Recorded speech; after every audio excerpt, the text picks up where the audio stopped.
Hi, I wanted to welcome you to the Divorce Planning Podcast. I'm Carri Goldring, and I'm in the mortgage business, and I do planning pre-divorce for people who are either going to refinance their home, do an equity buyout, or plan to purchase a new home and make sure that everything in the divorce decree is worded properly and the numbers in the planning is taken care of so that you can go through the underwriting process smoothly. And I would like to introduce you to other people who are interested in the divorce planning process so you can get a real education of what's involved. Hope you enjoy. Hi, I want to welcome Peter Bissett. Thank you for coming today, Peter. Glad to be here. Thanks, Carri. Peter is a family law attorney, and he is going to discuss with us the difference of, I call it imputed income, and you call it The Michigan child support formula calls it potential income. potential. I also call it imputed sometimes, but the new correct term is potential income. Yeah, that's going to take a while to get into my head, obviously. So, why did it change? Let's start with that. The short answer that I can provide is I don't know. But I always I think the imputed income kind of had almost kind of like a punitive kind of negative connotation to it, I think, whereas potential income I think sounds a little bit more just kind of neutral would be my I thought. agree. But it's not meaningfully different in any way. It's just a change of terminology. It works the same way as it did before, although the child support formula gets updated every, I believe it's 4 years. So things do change a little bit every few years. But we have a new one and that was new as of early 2025. Okay, so that was one of the changes. Well, so this change goes further back than that. Okay. Mm-hmm. And then why would someone need to use this perceived Yeah. potential income? Yeah, so the basic backdrop is when child support is being calculated, the whoever's calculating, whether it be the friend of the court or whoever, is supposed to determine how much money each person has available to contribute to the support of their child or children.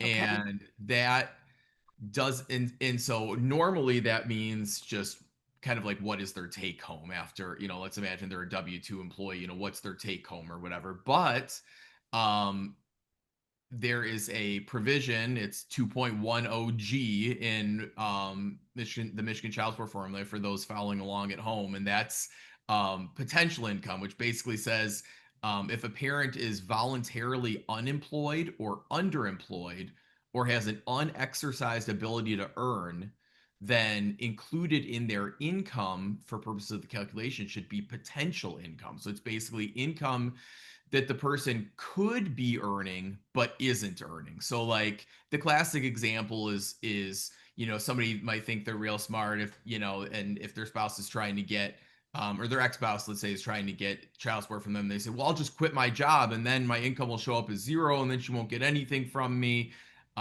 Well, the formula figured that out a while ago, and they're the wise people who write it, and that's potential incomes for situations like that where people either go from full-time to part-time or they quit their job entirely. The formula says we should still count income for them, but instead of it being their real income, it's their potential income. That makes sense. And is this only for child support and not spousal support, or does it work for both? Yeah, so the concept, you will see people use it in both. Now, the Michigan child support formula only speaks to child support. And Okay. so it's not like codified the same way or kind of like set forth the same way for purposes of spousal support, but you will see similar arguments used for spousal support as well. And what if you have someone who has like a secondary degree, their potential to earn is pretty good, but they've given up their career to stay home, either to raise children or to take care of a household. And it was a quote unquote family decision at the time, but they're obviously capable of making money. Oftentimes what you will normally see in a situation like that is the other person, that person's spouse, will make the argument that, well, that may have been how we were handling things when we were a married couple or whatever, but now, I shouldn't have to basically kind of uh, support that lifestyle for that person anymore. Basically, now they need to get a job too, and generally that is how we approach it. But that kind of ties into the concept that um, the child support formula is very clear in this section that potential income is supposed to be based on a person's actual ability to earn and what they would actually be earning. Like, what are they leaving on the table? And so one of the things that means is, like in that example you gave, like, okay, if the person's going to go back to, they've been a stay-at-home parent, they're going to go back to work, now the child's going to need to be in childcare, and so at that point the formula specifically says that childcare costs and even taxes based on the person's employment should be taken into account in terms of potential income. So you might say, okay, well, that person could be making, let's say, $50,000 if they went back to work. But if it would require that they get childcare, and that childcare is going to cost them, let's say, $15,000 a year or something, and I'm just pulling numbers, but Right. and then at that point, that the child support formula would say, okay, we don't run them at 50, we run them at 50 minus what they'd be paying in childcare, which is actually 35. And so sometimes, depending on the person's ability to earn, that particular person's ability to earn, I mean, if they have no meaningful work history, no meaningful education, and they have 4 kids or something, people successfully make the argument that um, it would basically cost me more in childcare than I would be making if I went back to work and put my kids in childcare. And I have seen judges in front of the court, referees, choose not to impute income in that situation because they agree that that's true. It wouldn't be a net. There would be no money left over, basically. And do they look at it as, and I know I'm probably asking questions that aren't absolute answers, but it just keeps bringing questions to my head, like, Yeah. okay, now we have spouse one and spouse two, and they're gonna share parenting time 50-50. So isn't the expense of childcare half one and half the other?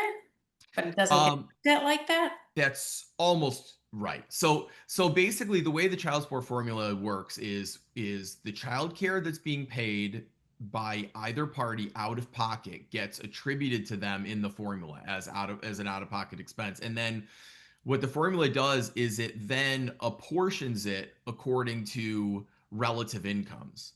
So Okay, like so let's say wife is spending $1,000 a month, but she only makes half what husband makes. Then what they're going to do is they're going to basically make husband pay additional more child support. support such that it basically works out to he's reimbursing her for 2/3 of what she's spending. So it's Got it. according to relative income, not according to amount of parenting time, and then it's who's actually paying it out of pocket. Got it. Okay, next question. Coming from my mortgage brain, Mm-hmm. it used to be that most people got paid on a paycheck and a W-2, or they were self-employed. Mm-hmm. Now it seems like pay is so wonky for everybody. You either have like an hourly, but you don't get paid when you don't show up, or you get a little salary with a bonus, or a little salary with commission. And when we look at paychecks, like the year to date never matches what somebody says they earn because something's being taken away. Do you Yeah. do you find that also when you're looking at people's income that it's just not cut and dry anymore? Oh, absolutely. And the child support formula tries to keep up with that. The section on income writ large is very big and seems like it keeps getting bigger. I mean, like, so that's 2.2.01 is income. And then under that, when you get down to G, is potential income. But most of it before that is just basically, how do we figure out what a person's income is? Not somebody who's voluntarily underemployed or unemployed or anything like that, but just how do we figure out income, and what it's supposed to be, like I said, is what funds does this person have available to actually support their child or children is supposed to be their income for child support purposes. It's expressly not what your net is after taxes. It says don't follow, the child support formula says do not follow the tax code in the sense that like, well, this is a write-off or this would be deducted or that kind of thing. We don't follow that. It's supposed to be more organic than that and more kind of Okay. practical than that. But yeah, it gets tricky. I mean, people litigate this stuff quite a bit. We don't follow IRS rules either, but it is interesting how an attorney comes up with income for child support, and then I come up with income to qualify for a mortgage, and they're never the Mhm. same, so it gets interesting. And then, so when you have potential income, where do you go through, like, Indeed, to see like what is a typical person going to be paid that has that degree in this area? Like, how do you even Yeah. figure that out? Yeah, I mean, yes, that is part of it. So in the child support formula section on potential income, there's literally a whole section about how do you figure out what the potential income should be. So like the basic idea is it's not supposed to be a cookie cutter approach, and it specifically says that here. You can't use kind of like rote mechanical kind of things like saying, well, everybody can make a minimum wage, for example, or saying the median wages in this particular geographical area are such and such, so we'll impute that. The child support formula specifically says you can't do that, that you have to use that you have to do a specific this case kind of analysis of what is this person's ability to earn. And it basically it largely comes down to two main things, which is are there abilities to make that money available to this person, and could this particular person fulfill that position or whatever is and so yeah, you look at it like the question of looking at Indeed. That is something that attorneys use all the time. I've used it before to show that earning opportunities are available for this particular person, but that's only kind of like part of the battle. The other main part of the battle is, okay, these jobs exist, but let's take your example. You're talking about a person who is a stay-at-home parent for a long period of time. Like, let's say they work in a very technology heavy kind of cutting edge industry. If they haven't worked in 25 years or something, and they're going to try to get a job as a computer programmer or something like Right. that, I mean, Shot themselves in the foot. right. They're not going to be you could relatively easily, as the attorney for the other side, fulfill the prong of, okay, these jobs are available. You just go on Indeed and here's computer programmer jobs, whatever. But could this particular person fulfill those? Would people hire someone at that amount that, hasn't worked on a programming language that anyone has used in 25 years and things like that? Right. So there's actually, I mean, so it goes A through K are all of the quote unquote relevant factors to determine a person's actual ability to earn. That's a- So it's we when we're talking about it kind of like on a kind of like more generalized level, it's do the jobs exist and can this person fulfill them?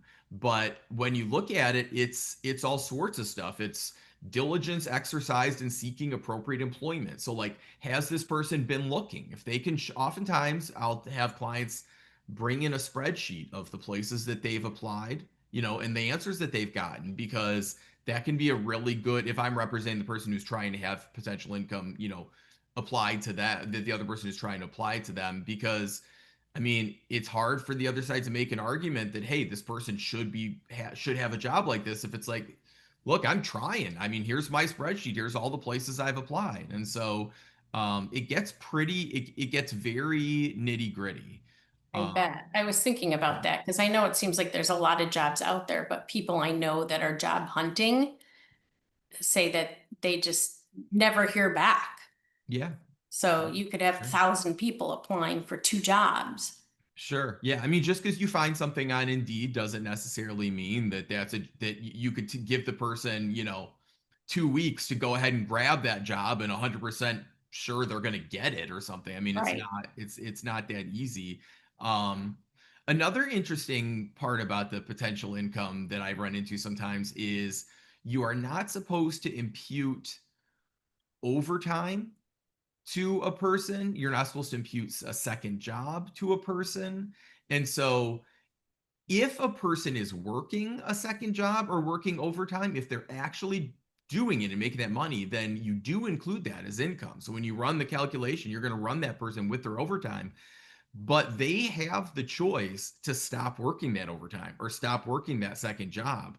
And you cannot impute that income to them. You can't, the child support formula is clear on that, that they're not going to make someone work a second job or work overtime just because they've done it in the past. So you Yeah. can say, hey, I'm going to try to, I'm going to, lower my ex's spouse support by, or I'm sorry, child support by quitting my second job. You can do that. But if it's, I'm quitting my only job, no, you're marching yourself into potential income situation. No, it's so crazy. And for us, we can average overtime if they've received it over 2 years, Okay. and if it's going up.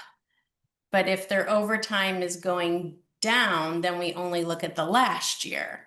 That's interesting. And then if someone has a second job, depending if it's conventional or government, it changes, but you have to have that, you have to work 2 jobs consistently for at least a year, sometimes 2 years, to show that you just didn't, like in our case, get a second job to qualify for the mortgage. So they want Right. to see that you have some history.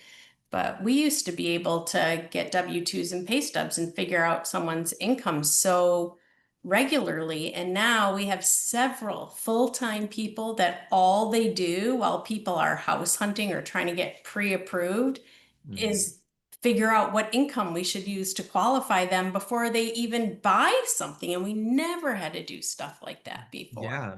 No, for sure. I mean, people often ask me, like maybe on a first phone call, something like, child support's a formula, right? Like it's, you just plug in the numbers and it just spits something out, right? I mean, it just kind of is what it is. And the answer is like, yeah, but no, because really there's a lot of art to the science of applying that formula. It's like, where we attorneys kind of earn our keep is, on any given case, I'm going to make an argument maybe for quite a bit of potential income for the other person if I'm representing, the other side, but Right. then the other attorney is going to be saying, no, that shouldn't be included as potential income. And so, we are negotiating, I'll say, over what to plug into that formula. Input So, in, right. yeah, So so the like, yes, there's a outcome comes out, but formula. how do you Yeah. determine what Yeah. you put in? Yeah, it has become, it's become an interesting science.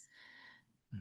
So whenever I talk to someone, it, and they're trying to, and a lot of times I'll talk to someone trying to figure out how much support they need to qualify to keep their home or to purchase a new home.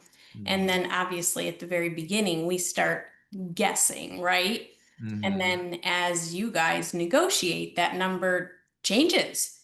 Yeah. And then we have to re-guess Mhm. and Right. try to figure out, well, if you get this much for this long, we can use it. And if you don't, we can't. And then sometimes what I need for mortgage purposes, by the time they're done negotiating, a lot of people forget what the mortgage rules are. Mm. And then they'll call me back at the end and be like, oh, well, we settled and I'm going to get this for 4 years. And then I'll be like, oh, but you need it for 3 and it must continue, you need it for 6 months and it has to continue for 3 years. So that only gives you 6 months to find a house. And most people aren't finding a house in 6 months. So we need more time. And then it's like, oh, the Yeah. whole purpose for doing this. Right. No, for sure. I mean, like one thing I've learned from working with you for years at this point is, I mean, if you have a situation, especially where someone is going to need to qualify for a mortgage of some sort afterwards, whether it be to refi their current house or they're going to need to get a new place, whatever.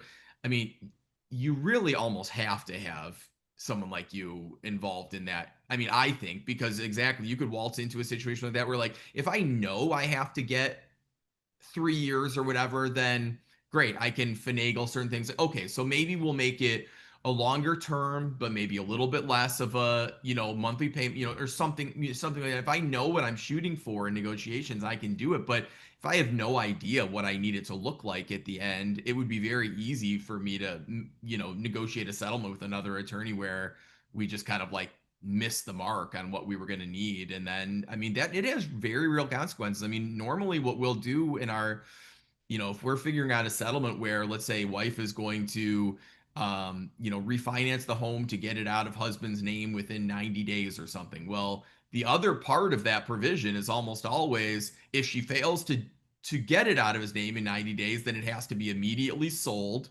and they'll split the proceeds. But I mean, that's the other way to get it out of someone's name besides, Right. refi or an assumption is you're going to sell it and have the mortgage be paid off as part of the sale. And so it can have really real consequences. Like it can be the difference between someone keeping their house or not keeping their house. And oftentimes that's the one of the most important factors to people. Right. And then it goes down a rabbit hole because then you get well, we're supposed to sell the house, but the other spouse is going to let me keep things the way they are because we don't want to move the kids out of school. But then no one talks about, well, how are you holding title now? And what does your home Mhm. insurance say? And what is the liability for staying on title and owning a home if someone trips and falls in your house or it burns Right. down or someone dies or gets remarried? So it's like, yeah, it all Yeah. sounds good on the surface, right? Right.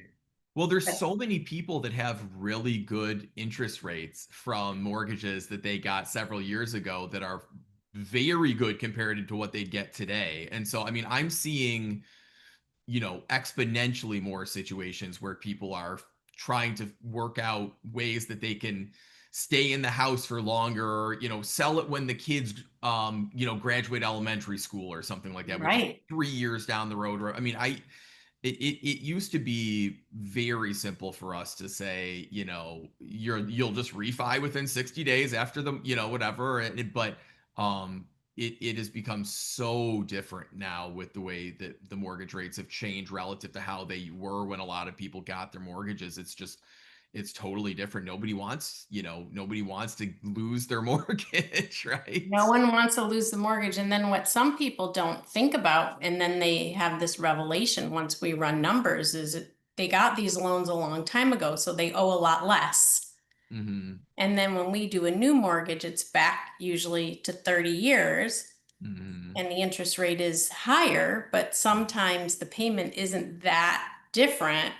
Or they always wonder, like, should we keep our current mortgage and get a home equity loan Yeah. instead of get a new loan? But when you run numbers with the home equity loan, which interest rates are really, really high Mm-hmm. compared to doing a mortgage that you owe less for longer, sometimes the higher interest rate is a lower payment. Right. And sometimes that matters and sometimes it doesn't, right? Like for the person who needs to really concentrate on their pennies, it matters a lot. For Mm-hmm. someone who it doesn't matter, maybe it's not that big of a deal. Yeah, no, absolutely. And we've done more home equity loans than we have done in a really long time because people are trying to keep Yeah. that first mortgage. I'm seeing more of them too. Yeah, for Hmm. sure. That's And it's interesting. interesting because sometimes I run numbers and I'm like, oh, you know what? Your payment will go down if we refinance and you don't get the home equity loan. And then there's other times I'll be like, you better find every way you can not to have to refinance because your payment's going to go. So I've seen both sides depending on which numbers I'm running, but Yeah. it's a conversation that I now almost have every single phone call when Right. someone's keeping, right? Not when they're Yeah. selling, but. Yeah, no, I bet. I mean, but it's a very important conversation to have, and it's something that I, need to remember to be having those conversations with my clients too. I've gotten better over the year. You and I talk a lot, but it's something that I think many of us family law practitioners would do well to have that conversation with someone like you more often because um, it's such a big part of our cases. There's so many idiosyncrasies to it, and I mean, frankly, we're not really qualified to be the one who's the beginning and end of that conversation with a client. I mean, You I'm can't be an expert in everything, right? It's just too, you can't have five full-time jobs. You just right. can't, Yeah. No, right. No, for right? sure. Yeah, I mean, I finished up a case the other day with a client who we had pulled in probably no less than 4 or 5 other experts, including yourself. Obviously, I won't name names, but I mean, she thanked me at the end, and she said, I'm so thankful to you and your network of people." And I thought back, and I thought, yeah, we really did. We dealt with a retirement expert. We dealt with a mortgage expert, which was Carri. We dealt with all these different people because, yeah, I mean, part of doing the job with complicated things like this is knowing what you don't know, knowing that you're not the person who's best suited for this. And so it's not uncommon at all for me to refer a client to an expert in another area. And I've got a lot of those people in my proverbial Rolodex or whatever, like I You know who to need call. them, right? You need Yeah, to you be need the to. orchestrator of everybody, like kind of like, the quarterback, right? Because there's all these different. I was even talking to someone who does financial planning, and we were talking about how the financial planner looks at income and debt from a financial planning perspective, Hmm. different than I look at income and debt for qualifying for a mortgage perspective. So they were trying to settle a case, and one of them brought, I think I said, well, why can't, you know, they take money out of assets and pay off the lease so there's no lease payment, or it was something like that. And the financial planner's like, well, we don't count lease payments as part of the debt because it's going to go away. And I'm like, well, wait a minute, it needs to be replaced. And even the two of us didn't look at things. It was a very, very Right. interesting conversation because you don't realize other people look at things different than you look at things, right? Until you Oh start yeah. talking And about it. yeah, and my side of it from from an attorney's perspective, looking at it like what we were talking about, earlier with the long 2.01, child support formula section on income is going to be different as well, and so it's almost kind of like Right. you have to say income for what purpose, like what exactly are we talking about? It's not just like a kind of like a static concept, right? Right. Families are not easy anymore. There's Yeah. a Yeah. lot of a lot of stuff that there didn't used to be, I feel like. It is, yeah, it is. I mean, I've been doing family law for, almost 20 years now, and it has changed a lot over the time that I've been doing it. And I really do feel like more and more it makes sense to hire someone it makes sense to hire specialists for these things. Like if you have mortgage questions, things like that, like you need a CDLP like you. Your local financial planner is not going to be able to get into it and to have that level of kind of like specifics of knowledge. And like same thing with an attorney. Like there are a lot of attorneys out there, although probably I've run into fewer than I used to, but I used to run into a decent number of attorneys who kind of like will dabble in divorce cases. They'll take one if one This is comes not one to around. dabble in. But yeah, I mean, it's not, I mean, I would, yeah, to be kind of like a general practitioner, be a bankruptcy lawyer that happens to take a divorce if it comes around. I mean, I won't I can trust it. tell when I'm against those people in cases. It shows early and often that like you don't live, eat, sleep, and breathe this stuff every day like I do because it's gotten too complicated to dabble. I could tell you, I notice Right. when someone doesn't do family law all the time, what the differences is and what they don't pay attention to. Yeah. Yeah. Well, That yeah, it's because I mean, very scary. yeah. Well, you when you are doing the same area, you over time you see all sorts of different stuff, and you get this kind of like larger body of knowledge. Like I had a case like that or whatever, but I mean, if your data set is small because you're only doing, maybe one every couple years or a couple of years or something like that, you won't build up that kind of like body of knowledge.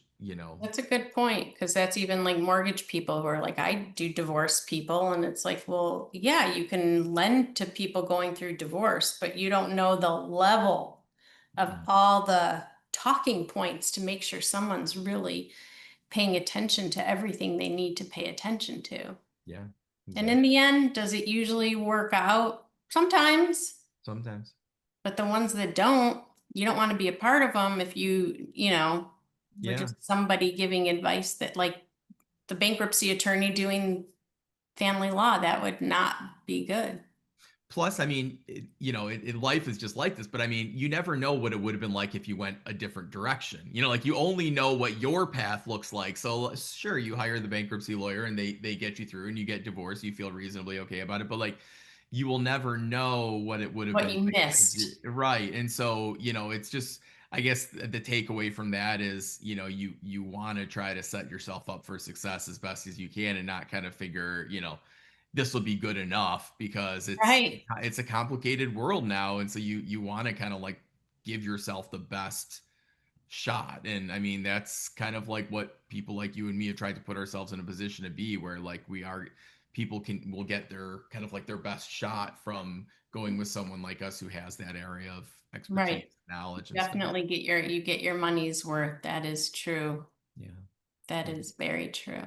Well, thank you for explaining that to us. I really appreciate it. If Yeah. anyone wants to get a hold of you, talk to you, where can they find you? Yeah, so my website is www.pgbplc.com. And or you can give me a call 248-457-4566, and I'd be happy to talk to anybody about any issues related to this, or any sort of family law issues are my area. So feel free to give me a call. That's wonderful. Well, it was great to see you. Likewise, thank you. All right, have a great day. I hope you enjoyed the podcast. I'm Carri Goldring, and if you ever have any questions regarding mortgage, feel free to give me a call or send me a text message, 248-420-4524. Hope you enjoy the rest of your day.